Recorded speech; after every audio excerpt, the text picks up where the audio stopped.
O século XX nasceu com a promessa de redenção. As fábricas rugiam, os aviões cortavam o céu, e as cidades cresciam como organismos de aço e vidro. Parecia o início de uma era de progresso e razão. A Primeira Guerra Mundial, diziam, seria a guerra para acabar com todas as guerras. Mas o que veio depois foi um teatro de horrores disfarçado de modernidade. Um século onde a paz foi apenas uma palavra bonita colada sobre ruínas fumegantes. Em 1945, o mundo comemorava o fim do nazismo e o início de uma nova ordem global. Bandeiras tremulavam, e a humanidade acreditava ter aprendido a lição. Criou-se a ONU, assinavam-se tratados, e os vencedores prometiam nunca mais repetir os erros do passado. Mas nas entrelinhas desse triunfo, uma verdade sombria se escondia. A guerra apenas mudou de rosto. Ela deixou os campos da Normandia e se espalhou pelas selvas, desertos e aldeias esquecidas, lugares onde não havia câmeras, nem manchetes, nem memória. Enquanto o Ocidente erguia monumentos em homenagem à liberdade, povos inteiros eram esmagados na Ásia, na África e na América Latina. Eram as guerras que ninguém queria ver, porque ameaçavam o conforto das potências que se diziam defensoras da paz. Chamaram-nas de conflitos regionais, operações de estabilização, guerras de libertação. Nomes suaves para esconder carnificinas. Era mais fácil silenciar as vítimas do que encarar o próprio espelho. A Guerra Fria transformou o planeta em um tabuleiro. E nesse jogo, as nações pequenas eram apenas peões descartáveis. Da Coreia ao Congo, do Vietnã à Argélia, as superpotências financiaram massacres em nome de ideologias que poucos compreendiam. Cada conflito esquecido era uma faísca em um mundo que fingia estar em paz. O século XX se vendeu como o tempo da razão e do progresso, mas foi, na verdade, o século das sombras, onde as tragédias mais profundas aconteceram fora do alcance das câmeras e da consciência coletiva. E enquanto isso, a memória seletiva da humanidade se consolidava. Os livros de história se concentraram em poucos capítulos: Hitler, Hiroshima, o desembarque na Normandia. Mas e os milhões que morreram nas colônias, nos desertos, nas selvas tropicais? E as aldeias queimadas em nome de bandeiras que nem sequer reconheciam? O silêncio se tornou a arma mais eficiente do poder. A paz mundial de 1945 foi, para muitos, apenas uma transição. Das botas nazistas para os tanques ocidentais, dos impérios coloniais para as corporações globais. E as vítimas continuaram as mesmas, anônimas, sem voz, enterradas sob o pó da história. A promessa de um mundo sem guerra nunca passou de um mito conveniente, criado para encobrir a continuidade da violência. O século XX foi vendido como o tempo do esclarecimento, mas sua verdadeira herança foi o esquecimento. O mundo escolheu quais horrores mereciam ser lembrados e quais deveriam ser apagados. É nesse abismo entre a memória e o silêncio que começa a história do século das sombras, um tempo em que a humanidade aprendeu a esquecer para poder continuar. A Guerra da Coreia começou em 1950, mas nunca terminou. É uma ferida aberta que o mundo aprendeu a ignorar. Um conflito congelado no tempo, onde o silêncio serve de fronteira entre duas nações irmãs, separadas por ideologias impostas e cicatrizes que o século não conseguiu curar. A Coreia do Norte e a Coreia do Sul continuam presas a um armistício, não a um tratado de paz. Tecnicamente, ainda estão em guerra, mas o mundo, ocupado com seus próprios dramas, preferiu esquecer. Quando os canhões ecoaram na Península Coreana, o planeta ainda se recuperava do trauma da Segunda Guerra Mundial. O público não tinha mais apetite para sangue. As manchetes ocidentais chamaram o conflito de guerra limitada, como se limitar a morte fosse possível. Mas para quem estava lá, não havia nada de limitado. Cidades inteiras, como Pyongyang e Seul, foram transformadas em cinzas. Bombas incendiárias caíram com a mesma fúria que em Dresden ou Tóquio, e milhões de civis desapareceram sem deixar nome, apenas poeira.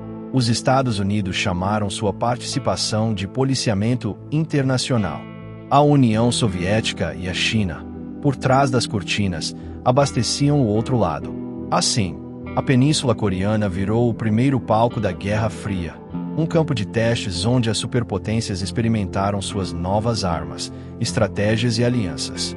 Foi ali que a humanidade percebeu. A paz conquistada em 1945 era apenas um disfarce, e a guerra havia encontrado uma nova forma de existir, constante, invisível e global. Os soldados que voltaram da Coreia descobriram que ninguém queria ouvir suas histórias. Não havia vitórias heróicas, nem desfiles, nem filmes em preto e branco glorificando seus feitos. Era uma guerra sem glamour, sem final feliz. Para o Ocidente, era um lembrete incômodo de que a paz pós-Hiroshima era uma ilusão. Para o Oriente, era o início de uma divisão artificial imposta pelas potências estrangeiras. O paralelo 38 não separou apenas territórios. Ele separou famílias, culturas e memórias. Até hoje, há irmãos que morreram sem saber se o outro ainda respirava do outro lado da cerca. O tempo passou, mas a Coreia continua parada naquele mesmo inverno de 1953. Soldados ainda patrulham trincheiras silenciosas, e cada passo em falso pode reacender o fogo. O som da guerra continua, mas abafado pelos acordos diplomáticos e pela indiferença coletiva. O mundo seguiu em frente, empurrando o conflito para o esquecimento, porque lembrar seria admitir que o século XX não trouxe paz alguma, apenas um armistício global disfarçado de progresso. No fim, a Guerra da Coreia não foi uma exceção, foi o prenúncio do que viria. Um aviso sombrio de que o século das sombras já havia começado. Uma guerra que nunca acabou, porque o mundo nunca quis encerrá-la. Preferiu deixá-la ali, adormecida, como um fantasma conveniente. Se essa história te fez pensar, inscreva-se em nosso canal. Aqui, relembrar é resistir. Quando a Segunda Guerra terminou, as potências europeias ergueram o brinde da vitória. França, Inglaterra, Portugal e Bélgica proclamavam a liberdade do mundo, mas nas colônias africanas essa palavra soava como ironia. Enquanto a Europa se reconstruía com o Plano Marshall, a África ardia em silêncio. Povos inteiros que haviam lutado nas fileiras dos exércitos coloniais, acreditando em promessas de igualdade, voltaram para casa apenas para encontrar as mesmas correntes, as mesmas bandeiras estrangeiras e um novo tipo de tirania. O silêncio imposto pela história. A França, que se gabava de ter derrotado o nazismo, mergulhou em uma guerra brutal na Argélia. O sonho de independência foi respondido com tortura, campos de concentração e execuções sumárias. Em cidades como Argel e Oran, as ruas viraram rios de sangue. Mas o governo francês censurava as imagens, temendo que o mundo percebesse o contraste. A pátria da liberdade, igualdade e fraternidade repetia, agora em nome da civilização, os mesmos crimes que condenaram Hitler. Enquanto isso, Portugal lutava para manter o que restava do seu império. Em Angola, Moçambique e Guiné-Bissau, guerrilheiros enfrentavam um exército que insistia em chamar de províncias ultramarinas o que, na prática, eram colônias escravizadas. O regime de Salazar dizia defender a missão civilizadora da Europa, mas na mata africana, o que realmente se via eram aldeias incendiadas, populações famintas e soldados portugueses soterrados em uma guerra sem sentido, sem glória e sem testemunhas. O Congo, que fora o playground pessoal do rei Leopoldo II da Bélgica, mergulhou em um caos ainda mais cruel após a independência. Quando Patrice Lumumba, um dos líderes africanos mais brilhantes do século, tentou libertar o país das garras ocidentais, foi capturado, assassinado e dissolvido em ácido, com o apoio silencioso das potências que temiam perder o controle sobre o urânio e o cobre congolês. O corpo de Lumumba desapareceu, mas sua morte marcou o início da era das marionetes políticas e dos governos fantoches que o Ocidente fingia chamar de democracias. Essas guerras foram escondidas não apenas por conveniência política, mas por necessidade moral. Era impossível admitir que o século que prometeu a libertação da humanidade continuava alimentando impérios. O mundo queria acreditar no mito da paz pós-guerra, e para isso precisava apagar as chamas que ainda ardiam nas colônias. O sangue africano não servia mais para manchetes, servia apenas como combustível para a reconstrução da Europa. Os soldados africanos que lutaram por seus libertadores europeus tornaram-se inimigos quando exigiram a própria liberdade. O preço da independência foi pago com vidas, e a recompensa foi o esquecimento. As guerras coloniais da África foram a continuação da Segunda Guerra por outros meios, com novas bandeiras, mas os mesmos grilhões. Enquanto o mundo celebrava o progresso e a era espacial, aldeias eram bombardeadas com napalm em Angola, e mulheres eram fuziladas na Argélia por suspeita de apoiar a resistência. E ninguém noticiava. Era mais fácil olhar para a lua do que para as ruínas da África. No fim, os impérios ruíram, mas as cinzas permaneceram. Desses conflitos nasceram nações quebradas, fronteiras artificiais e feridas que sangram até hoje. A independência foi conquistada, mas o preço foi o esquecimento. E o esquecimento, essa arma invisível do poder, continuou a moldar o destino de um continente que o mundo preferiu não enxergar. As bandeiras da independência foram erguidas na metade do século XX como símbolos de vitória. Mas, para muitos povos, a liberdade recém-conquistada trouxe um novo tipo de guerra, não entre nações, mas entre irmãos. O mapa político redesenhado pelos colonizadores deixará fronteiras artificiais, misturando tribos inimigas, religiões opostas e feridas históricas. Quando os impérios se retiraram, deixaram atrás de si pólvora, armas e ódio acumulado. O resultado foi uma sucessão de guerras civis que devastaram o planeta, sem jamais ganhar manchetes. No Sudão, o deserto virou cemitério. O país, dividido entre norte muçulmano e sul cristão, mergulhou em décadas de conflito. Milhões morreram, e cidades inteiras desapareceram sob o fogo das milícias e a indiferença do mundo. O petróleo, como sempre, serviu de combustível para a tragédia, alimentando tanto as armas quanto os discursos. As grandes potências financiavam lados opostos, interessadas não em paz, mas em acesso. Na Indonésia, o fim do domínio holandês deu início a um banho de sangue interno. Nos anos 60, o país se tornou palco de um dos maiores massacres do século. Centenas de milhares de pessoas foram assassinadas sob a acusação de comunismo, em uma campanha apoiada discretamente por potências ocidentais. O horror foi apagado, reescrito como movimento de purificação nacional. Mas as valas comuns permanecem lá, cobertas por selva e silêncio. Na América Latina, a Guatemala sangrou em silêncio durante mais de 30 anos. Um conflito civil onde camponeses e povos indígenas foram exterminados sob o pretexto da luta contra o comunismo. Aldeias inteiras desapareceram das montanhas, e o Estado transformou o medo em política. Era a guerra invisível do continente americano, a guerra que os jornais não mostravam porque acontecia longe dos olhos brancos, longe das fronteiras do interesse. E então veio o Camboja, onde a ideologia virou genocídio. Entre 1975 e 1979, o regime do Khmer Vermelho, liderado por Pol Pot, exterminou cerca de 2 milhões de pessoas. A sociedade foi desmontada, professores, artistas, médicos, todos eliminados em nome de uma utopia agrária. O som dos sinos dos templos deu lugar ao barulho das pás cavando covas coletivas. E o mundo assistiu calado.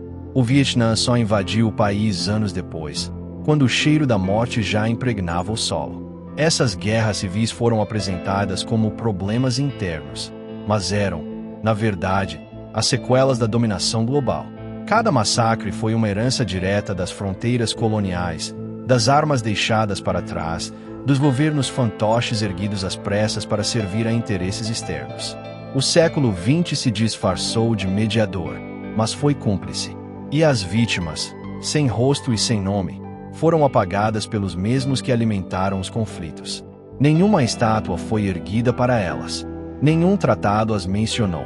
O campo silencioso dessas guerras é o retrato mais puro do século das sombras, onde o homem mata o próprio povo em nome de uma liberdade que nunca lhe pertenceu. Essas guerras não acabaram. Elas apenas mudaram de nome.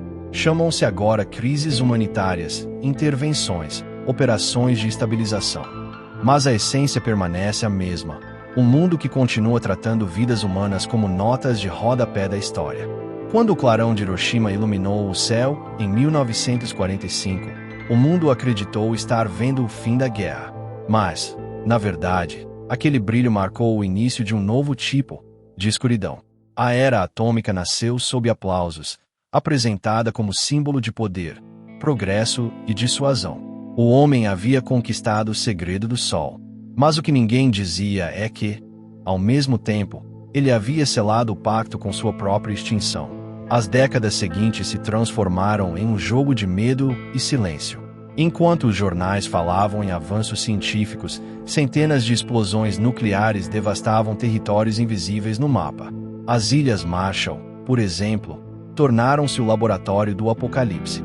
Entre 1946 e 1958, os Estados Unidos detonaram 67 bombas atômicas no Pacífico.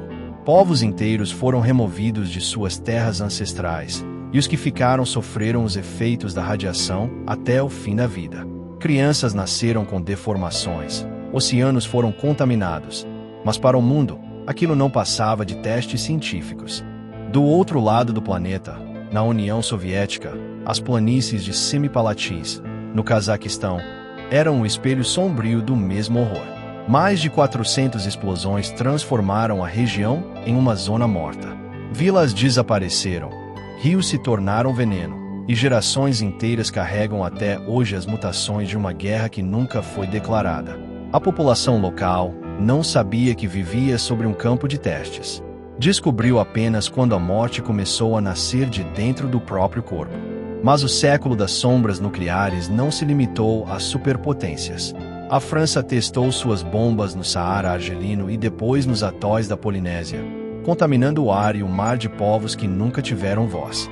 O Reino Unido usou a Austrália como cenário de seus experimentos, apagando da história as comunidades aborígenes afetadas pela radiação. Cada nação que se dizia civilizada encontrou uma terra distante e pobre para transformar em deserto. Era o mesmo colonialismo, agora armado com plutônio. Enquanto isso, a corrida nuclear alimentava o medo como uma religião moderna. As escolas ensinavam crianças a se esconder sob carteiras em caso de ataque atômico, como se madeira pudesse conter o inferno. Governos construíam abrigos subterrâneos, e o mundo vivia à sombra de um botão que podia apagar tudo em segundos. O século XX, que prometera a paz, se tornou refém do próprio poder de destruição. E, paradoxalmente, esse medo manteve o equilíbrio. Chamaram-no de destruição mútua assegurada, uma expressão elegante para dizer que a sobrevivência do mundo dependia da ameaça de suicídio coletivo. A humanidade aprendeu a viver com o terror como rotina, acostumou-se à contagem regressiva e esqueceu as vítimas silenciosas dos testes que tornaram essa paz possível. Hoje, os desertos ainda sussujam. Nas Ilhas Marshall, há crateras cheias de lixo radioativo cobertas por concreto rachado.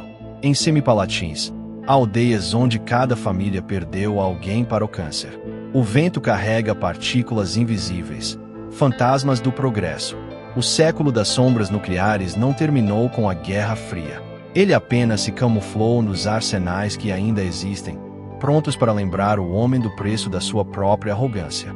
A bomba atômica não explodiu o mundo, explodiu a consciência humana. Desde 1945, vivemos em um planeta que finge estar em paz, mas que repousa sobre a lâmina do apocalipse. E o mais assustador não é o poder da bomba, mas o fato de que, com o tempo, aprendemos a chamá-la de normalidade. No fim, o século XX não foi o século da guerra, foi o século do esquecimento. Porque toda guerra pode ser vencida, mas o que se apaga, esse nunca se perde, permanece escondido, moldando o futuro em silêncio. O mundo escolheu o que lembrar e o que enterrar. E essa escolha, mais do que qualquer bomba, moldou a consciência da humanidade. O esquecimento é a arma mais eficiente do poder. Ele não deixa corpos nas ruas nem ruínas no horizonte. Apenas apaga. Apaga o rosto das vítimas, os nomes das aldeias queimadas, os gritos abafados nas selvas e desertos. Apaga a culpa, apaga o remorso. Com o tempo, transforma o horror em rodapé de livro, em nota de rodapé sem emoção. A história, escrita pelos vencedores, virou o tribunal do silêncio, e o silêncio, o cemitério das verdades incomodas. O mundo aprendeu a lembrar de Hiroshima, mas não das Ilhas Marshall. Aprendeu a chorar por Auschwitz, mas não por Sétif, por Dili, por Nanking. Celebra a libertação da Europa, mas ignora os corpos africanos que sustentaram essa liberdade. As guerras menores foram tratadas como notas marginais de um século glorioso, quando na verdade foram o espelho mais honesto da nossa barbárie. E é por isso que o esquecimento é tão perigoso. Ele dá ao homem a ilusão de progresso. Faz parecer que o horror ficou no passado, que aprendemos com a dor. Mas as guerras não cessaram, apenas mudaram de nome, de bandeira, de discurso. Continuam existindo nas fronteiras, nas fomes planejadas, nos refugiados sem pátria. Continuam nas decisões frias de gabinetes que calculam quantas vidas valem um barril de petróleo ou um voto na ONU. O século das sombras nunca acabou. Ele apenas se sofisticou. Hoje, o esquecimento é digital, rápido, silencioso. Uma tragédia dura 24 horas no noticiário e depois se dissolve no fluxo de novas distrações. O sofrimento humano virou ruído de fundo na era da informação. E quando tudo é visível, nada realmente importa. A saturação se tornou a nova forma de censura. Mas ainda há quem resista à maré do esquecimento. São vozes que persistem, professores, historiadores, sobreviventes, netos que herdaram memórias que o mundo tentou apagar. Cada um deles é uma centelha contra a escuridão. Porque lembrar é um ato de rebeldia. É desafiar o poder que vive do silêncio. É dizer que nenhuma vida é pequena demais para ser contada, nenhum horror é velho demais para ser ignorado. O século XX terminou nos calendários, mas não na alma da humanidade. Suas sombras continuam caminhando entre nós, disfarçadas de progresso, de tecnologia, de segurança. A guerra continua, não nas trincheiras, mas nas memórias apagadas. E cada vez que esquecemos, ela vence outra vez. No fim, talvez a pergunta que reste seja simples e terrível. O que é mais perigoso? A guerra que mata corpos ou o silêncio que mata lembranças? Porque enquanto o homem esquecer, o século das sombras continuará vivo. E o verdadeiro inimigo nunca foi o outro exército, a outra bandeira ou o outro povo. Foi, e sempre será, a nossa capacidade de esquecer. Se essa história te fez pensar, inscreva-se. Aqui, relembrar é resistir. Dê voz ao que o tempo tentou apagar.